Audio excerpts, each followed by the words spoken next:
Every single day you get in your car, you pull out of your driveway, and without thinking about it for even a second, you pick a side of the road. But here's something nobody ever asks. Why that side? Why does Britain drive on the left while France drives on the right? Why does Australia keep left while America keeps right? Why is the world split almost perfectly down the middle on something as fundamental as which side of the road to keep on? The answer involves a pope, a left handed general who conquered most of Europe, and a decision made in anger that shaped the roads of the entire modern world. Let's go back. For most of human history, the default was left, not because of any law, but because of instinct. Most people are right handed, and if you are riding a horse towards a stranger on a narrow road, a stranger who might want to rob you, or worse, you kept to the left.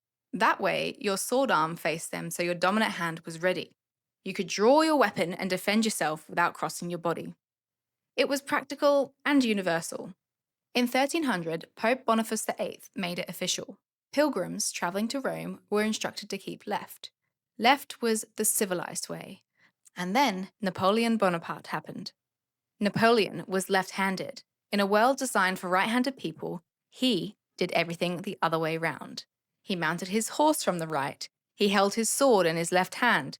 He was naturally more comfortable on the right side of everything.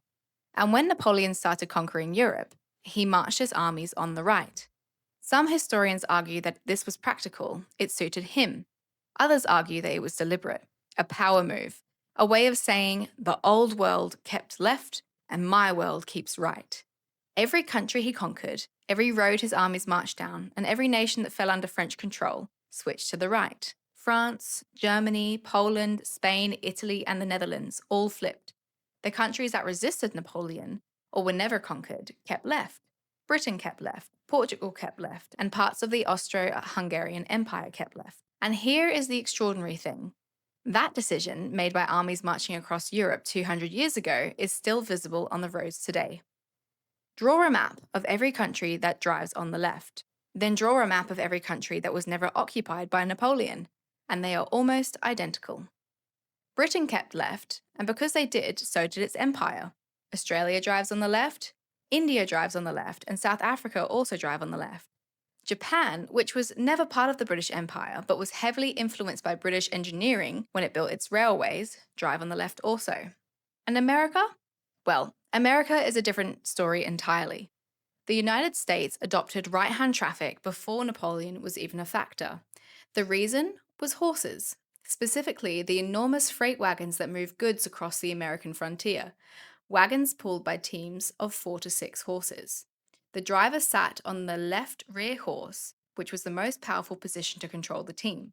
And from there, keeping right gave him the best view of the road and oncoming traffic. No Napoleon required. America drove right because the wagon horses. So the next time you get in your car and you pull out onto the road and you do that thing you do every day without thinking, consider this. You are following a rule created by people who had never seen a car, who fought with swords, who answered to kings and popes, who have been dead for centuries. The side of the road you drive on was not chosen by you, it was chosen by knights and emperors. Time to rethink.